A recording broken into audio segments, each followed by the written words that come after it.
नमस्कार साथियों, सभी को गुड मॉर्निंग, सभी को राम राम, सभी को राधे राधे। तो मित्रों, रीट पात्रता परीक्षा की तैयारी करने वाले सभी अभ्यर्थियों को अग्रिम शुभकामनाएं। अति महत्वपूर्ण प्रश्न आरपीएससी द्वारा प्रमाणित है एक एक क्वेश्चन, और 27 फेब को आपका पेपर है, जल्दी आपका एग्जाम होने वाला है। तो जितने भी कैंडिडेट हैं वो सारे के सारे तैयार हो जाओ। और जितने भी कैंडिडेट हैं वो एक काम करना, यदि पहली बार आए हो चैनल पर तो सब्सक्राइब जरूर कर लेना। शाम को अपनी जो है ना, शाम को लगभग 8 बजे शुरू होती है। बस क्लियर टाइम यही है आपका, शाम का 8 बजे का टाइम है लाइव क्लास का। लाइव क्लास रेगुलर आपकी लाइव क्लास हो रही है, और लगातार आपकी शाम क्लासेस पर क्लासेस चल रही है। और एक टेलीग्राम की जो लिंक है ना, वो मैं आपको कमेंट बॉक्स और साथ में आपको डिस्क्रिप्शन में दे रहा हूँ, वहाँ से आप ज्वाइन कर लेना। वहाँ पर आपको ये पूरी पीडीएफ वहाँ पर भेज दी जाएगी। तो सभी को गुड मॉर्निंग। चलिए जल्दी से क्लास को कर देते हैं स्टार्ट। ठीक है, चलिए। तो पहला ही आपका प्रश्न देखिए। पहला ही आपका प्रश्न आ गया, रानी दादी सती माता का मंदिर किस जिले में स्थित है? झुंझुनू में है, बारां में है, जयपुर में, या फिर नागौर में? यानी रानी दादी सती माता का मंदिर किस जिले में स्थित है, ये आपसे पूछा गया है। तो दोस्तों ये पड़ता है आपका झुंझुनू में। तो विकल्प नंबर ए को ताला लगा दीजिए। अगला प्रश्न क्या कहता है? अगला प्रश्न आपका ये कहता है दोस्तों कि अंबिका मंदिर का निर्माण किस पत्थर से हुआ है? यानी अंबिका मंदिर का जो निर्माण है ना, वो कौन से पत्थर से हुआ है? देखो, सारे कैंडिडेट को 5 सेकंड का समय मिल रहा है, और 5 सेकंड में हर एक अभ्यर्थी है ना अपना जवाब जरूर देगा। और लास्ट में है ना एक चीज और बता देता हूँ, स्कोर अपना जरूर बताना। कुल 40 क्वेश्चन है, 40 में से आपके कितने सही हो रहे हैं ये जरूर बताना। लगभग 15 से 22 मिनट की लगभग क्लास होने वाली है आपकी। तो 22 मिनट के अंदर अंदर पूरा स्कोर अपना जरूर बताना कि आपके कितने सही हुए, ठीक है ना, जिससे तैयारी का पता चले। अंबिका मंदिर का निर्माण किस पत्थर से हुआ है? काला पत्थर, संगमरमर, सफेद रेतीला पत्थर, या लाल पत्थर? तो ये हुआ है आपके सफेद रेतीला पत्थर से। तो विकल्प नंबर सी बताने वाले कैंडिडेट यहाँ पर राइट हो जाएंगे। अगला प्रश्न क्या कहता है? प्रश्न कहता है, मगर मंडी माता का मंदिर कहाँ स्थित है? आउवा में है, निमाज पाड़ी में है, गोट मांगलोद में है, फिर किराड़ू में है? मगर मंडी माता पूछा। देखो, एक एक क्वेश्चन लेवल का क्वेश्चन है। मैंने कहा था ना आपको, सुबह सुबह जो भी क्लास होती है सारे लेवल के क्वेश्चन होते हैं, भले एक क्वेश्चन 30-40 ही हो, लेकिन इंपॉर्टेंट है सारे के सारे। तो मगर मंडी माता का मंदिर पूछा है आपसे, तो ये कहाँ है आपका? ये आपका निमाज पाड़ी में पड़ता है। पाली है ना, पाली, पाली में निमाज आपका वहां पर है ये। अगला प्रश्न, अगला प्रश्न आपका ये कहता है कि गुप्तकालीन भ्रमर माता का मंदिर कहाँ स्थित है? सोजत में, छोटी सादड़ी में, पैरवा में, या फिर एरणपुर में? तो ये कहाँ पड़ता है? ये पड़ता है आपका छोटी सादड़ी में। तो विकल्प नंबर बी बताने वाले कैंडिडेट सारे सही हो जाएंगे। अगला प्रश्न, अगला प्रश्न आपका कहता है कि त्रिनेत्र गणेश जी का मंदिर कहाँ स्थित है? रणथंभौर दुर्ग में है, कुंभलगढ़ दुर्ग में, अचलगढ़ दुर्ग में, है फिर तारागढ़ दुर्ग में है? तो कौन सा विकल्प आपका यहाँ पर राइट होने वाला है? तो दोस्तों, त्रिनेत्र गणेश जी का जो मंदिर है वो आपका है रणथंभौर दुर्ग में। तो विकल्प नंबर ए को बताने वाले राइट हो जाएंगे। तो ए को ताला लगा दो। अगला प्रश्न, अगला प्रश्न आपका ये कहता है कि गुरुद्वारा बुद्ध जोहड़ किस जिले में स्थित है? एक गुरुद्वारा बुद्ध एक जोहड़ है। जोहड़ मत समझ गए होंगे, तालाब की मैं बात कर रहा हूं। ये एक तालाब है, ये आपको पूछा गया है कहाँ स्थित है? बीकानेर, गंगानगर, जोधपुर, या अजमेर? तो ये दोस्तों आपका गंगानगर में स्थित है। तो विकल्प नंबर बी बताने वाले कैंडिडेट राइट हो जाएंगे। अगला प्रश्न क्या कहता है? प्रश्न कहता है, चित्तौड़गढ़ का त्रिभुवन नारायण मंदिर किसने बनवाया? वेरी वेरी इंपॉर्टेंट प्रश्न है। लगभग सारे क्वेश्चन आपके लेवल के लिए गए यहाँ पर। चित्तौड़गढ़ का त्रिभुवन नारायण मंदिर किसने बनवाया? पृथ्वीराज चौहान ने बनवाया, महाराणा प्रताप ने, परमार राजा भोज ने, या महाराणा कुंभा ने? तो दोस्तों ये बनवाया था आपके परमार राजा भोज ने। काफी कैंडिडेट मुझे पता है इस क्वेश्चन को गलत कर देंगे, गलत मत करना दोस्तों। विकल्प नंबर सी आपका राइट हो जाएगा। अगला प्रश्न, अगला प्रश्न आपका ये कहता है दोस्तों कि भक्ति संत रज्जब संबंधित थे, रज्जब जी संबंधित थे किससे थे? दादू पंथ से, जसनाती से, विश्नोई से, राम से नहीं पंथ से? कौन सा विकल्प आपका यहाँ पर सही होने वाला है दोस्तों? तो भक्ति संत रज्जब जी जो थे ना, वो आपके थे दादू पंथ जो है ना, दादू पंथ कहीं लिखा होगा? हाँ बिल्कुल, यहाँ पे ए विकल्प लिखा गया, ए में लिखा गया भक्ति संत रज्जब। आपको पूछा था रज्जब का जहाँ पे नाम है जो दादू पंथ से थे, ठीक है ना, ये संबंधित थे। अगला प्रश्न पूछा गया कि दादू पंथ की कितनी शाखाएं थी? शाखाएं कितनी थी दादू पंथ की? 5, 4, 6, या फिर 8? तो दादू पंथ की शाखाएं आपके 5 थी दोस्तों। विकल्प नंबर ए बताने वाले कैंडिडेट राइट हो जाएंगे। अगला प्रश्न, अगला प्रश्न आपका ये कहता है दोस्तों कि रेण का संबंध है, रेण का संबंध किससे है? लालदासी संप्रदाय से है, विश्नोई संप्रदाय से है, रामसनेई संप्रदाय से, या मीरादासी संप्रदाय से? बताओ फटाफट कौन सा राइट हो जाएगा? तो दोस्तों रेण का संबंध है वो आपका हो जाता है आपके रामसनेई संप्रदाय से। तो विकल्प नंबर सी बताने वाले कैंडिडेट सारे सही हो जाएंगे। Very good. अगला प्रश्न, अगला प्रश्न कहता है, लोक देवता जाम्बोजी का जन्म कहाँ हुआ? 1351 ईस्वी में हुआ था, 1451 में, 1551 में या 1651 में। तो लोक देवता जाम्बोजी का जो जन्म है वो था आपके 1451 ईस्वी को, यानी 1451 ईस्वी में हुआ था। तो विकल्प नंबर बी को ताला लगा दो। अगला प्रश्न आपका कहता है दोस्तों कि जसनाती संप्रदाय की प्रमुख गद्दी कहां पर है, या प्रमुख पीठ पूछ ले या प्रमुख गद्दी पूछ ले, की बात है दोस्तों। जेतारण में है, कत्रियासर में है, सापुरा में या फिर खेड़ापा में। तो दोस्तों जसनाती संप्रदाय की जो प्रमुख गद्दी है वो आपके यहाँ पर कत्रियासर में है, और कत्रियासर आपका कहां पर पड़ता है, बीकानेर के अंदर पड़ता है। कहां पड़ता है, बीकानेर के अंदर। ठीक है, विकल्प नंबर बी बताने वाले कैंडिडेट राइट हो जाए। तो जिला पूछे तो बीकानेर लिखना है, और वैसे सीधा गांव पूछे तो कत्रियासर बता देना है। अगला प्रश्न क्या है, अगला प्रश्न आपको पूछा गया कि निम्न में से अष्टछाप कवियों में शामिल नहीं है, इनमें से ऐसा कौन है जो अष्टछाप कवि है ना उनमें शामिल नहीं है। सूरदास जी नहीं है, कंबन दास नहीं है, श्रीभट्ट नहीं है, या फिर चित्त स्वामी नहीं है। कौन सा विकल्प आपका राइट हो जाएगा, तो विकल्प नंबर आपका सी राइट हो जाएगा, श्रीभट्ट नहीं है। अगला प्रश्न क्या कहता है, अगला प्रश्न आपका ये कहता है दोस्तों कि धौली दूब किस संप्रदाय से संबंधित है।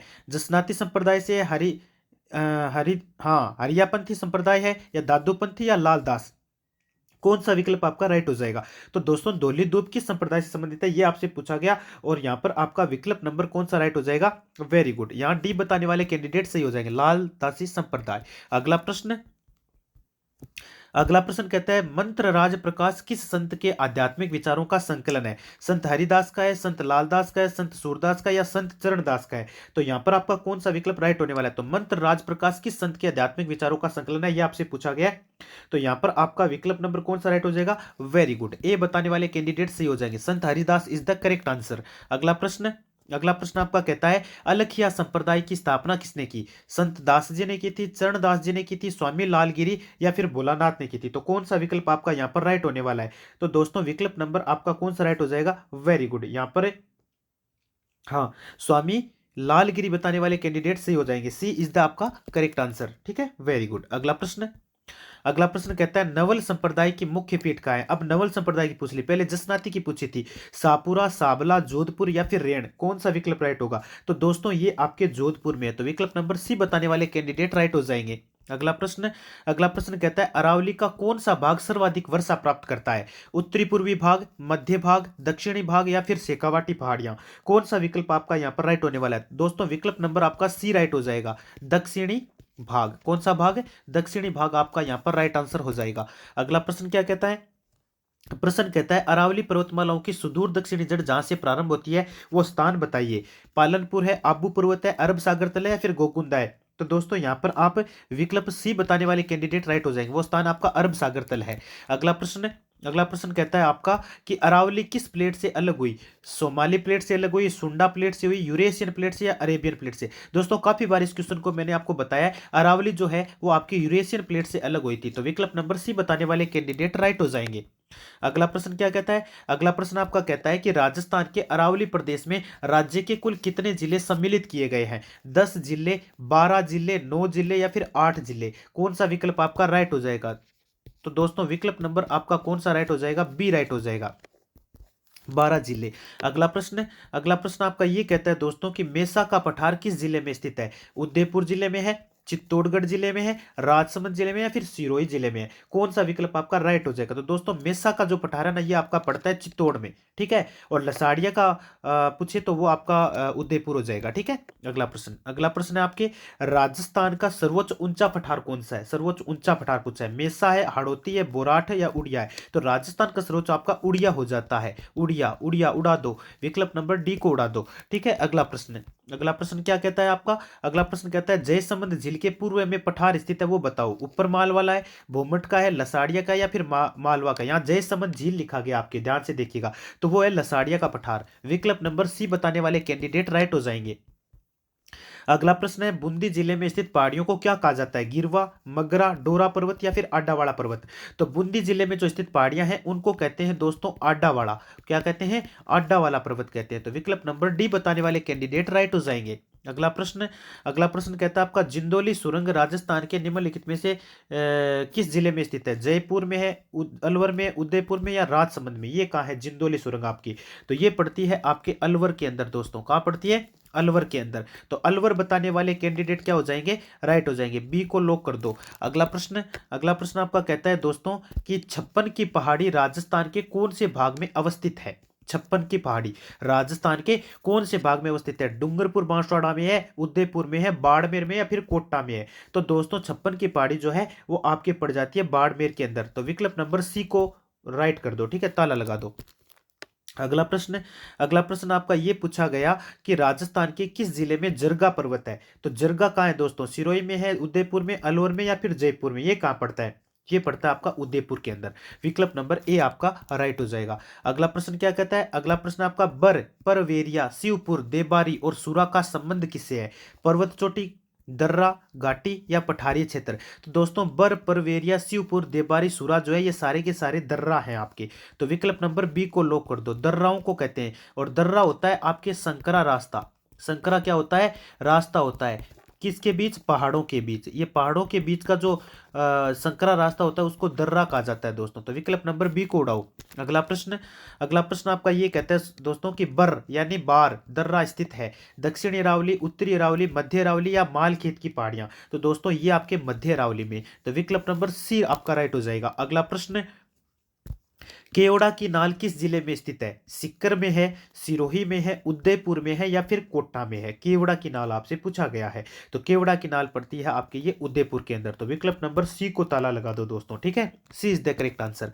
अगला प्रश्न आपका ये कहता है दोस्तों कि जो विग्रह राज रचित रचना हरकेली है ना, वो क्या है? नाटक है, कोई उपन्यास है, कोई काव्य है या कोई अभिलेख है? तो ये दोस्तों नाटक है आपके। तो विकल्प नंबर किसको? एक को, यानी एक को लॉक कर दो। अगला प्रश्न आपका ये कहता है दोस्तों कि आखा तीज किस माह में आती है? जो आखा तीज आती है वो कौन से माह में आती है? फाल्गुन में आती है, चैत्र में आती है, बैसाख में आती है या फिर कार्तिक में आती है? तो दोस्तों आखा तीज आती है आपके वैशाख महीने में। तो विकल्प नंबर सी को लॉक कर दो। अगला आपका एक प्रश्न कहता है दोस्तों कि लसाड़िया पठार राजस्थान के कौन से जिले में? देखो मैंने पहले ही बता दिया था ये आपको, ये आपका उदयपुर के अंदर पड़ता है। उदयपुर लिखा है डी विकल्प में, ठीक है, हाँ ठीक है ना। अभी थोड़ी देर पहले बताया था मैंने आपको लसाड़िया का पठार कहाँ है, ठीक है। और चावंड महाराणा प्रताप की कितने वर्षों तक राजधानी रही? तो ये रही थी 12 वर्षों तक। कितने वर्षों तक रही थी? 12 वर्षों तक। तो विकल्प नंबर सी को ताला लगा दो। अगला प्रश्न आपका ये कहता है दोस्त कि कौन सा युग्म सही सुमेलित नहीं है? AW सीकर चूरू नहीं है, BSHW बाड़मेर जालोर नहीं है, BWSW जैसलमेर पश्चिमी बीकानेर। देखो ये तो सारे ही राइट है। CWG अरावली ये भी ठीक है, लेकिन आपके AW जो जलवायु है वो आपके सीकर चूरू में नहीं पाई जाती। तो विकल्प नंबर ए को ताला लगा दो। अगला प्रश्न आपका ये पूछा गया कि आपको पूछा कि तुलसी नामक आभूषण महिलाओं द्वारा पहना जाता है। अरे तुलसी नामक है। अब देखो इसके अतिरिक्त चंपाकली, ठीक है, चंपाकली हो गया एक आपका, और एक आपका हार हो गया, एक आपका तिमड़िया हो गया। अरे बहुत सारे हरे मेरे दोस्तों, क्या क्या बताऊं मैं आपको, ठीक है ना। वैसे ही तुलसी भी है, तो तुलसी भी गले में ही पहनी जाती है। तो विकल्प नंबर सी को ताला लगाओ। तुलसी नामक आभूषण स्त्रियां जो है वो गले में पहनती है। अगला प्रश्न आपका कहता है दोस्तों कि गुड़ला का त्योहार किसकी स्मृति में मनाया जाता है? तो ये मनाया जाता है राव सातल की स्मृति में, क्योंकि गुड़ला घड़े लेकर गुड़ला ये मतलब सिर काटा था एक। राव सातल ने महिलाओं की क्या बचाई थी? हाँ, महिलाओं को बचाया था, बहुत सारी महिलाओं को। उस उपलक्ष्य में महिलाएं जो है वो नृत्य भी करती हैं यहाँ पर, ठीक है। तो राव सातल आपका यहाँ पर राइट आंसर हो जाएगा। अगला प्रश्न आपका है कि राजस्थान में निम्नलिखित में से कौन सी नदी थोड़े से सतह के बहाव के बाद रेत में गायब हो जाती है? तो वह है काकनी नदी। कौन सी नदी है वह? काकनी नदी। तो विकल्प नंबर ए ने लॉक कर दो। अगला प्रश्न क्या कहता है? राजस्थान का कौन सा जिला बंदेज साड़ियों के लिए प्रसिद्ध है? अरे दोस्तों बंदेज साड़ियों के लिए यदि आपको कोई जिला पूछा है तो वो आज हो जाएगा आपका जोधपुर। और जोधपुर में ना, हाँ जोधपुर, एक और साड़ी आती है, नाम भूल गया मैं, अभी नहीं याद आ रहा मेरे को, उसके लिए भी जोधपुर प्रसिद्ध है आपके, ठीक है। तो बंदेज साड़ियों के लिए कौन प्रसिद्ध है? जोधपुर प्रसिद्ध है। तो विकल्प नंबर बी को ताला लगाओ। आशा और उम्मीद है कि क्लास आपको बहुत अच्छी लगी है। छोटी सी आपकी क्लास हुई है, ज़्यादा नहीं है, आपके 13-14 मिनट की क्लास हुई है। तो कमेंट बॉक्स में अपना जो है ना वो स्कोर जरूर बताना। मैंने आपको फटाफट 14 मिनट के अंदर पूरे 40 प्रश्न करवाए हैं, और मैंने ज़्यादा कुछ बताया नहीं, इसीलिए नहीं बताया क्योंकि फास्ट आपके क्वेश्चन हो जाए, ठीक है। तो मुझे आप अपना स्कोर जरूर बताना कि आपका स्कोर क्या रहने वाला है यहाँ पर, ठीक है। धन्यवाद मित्रों।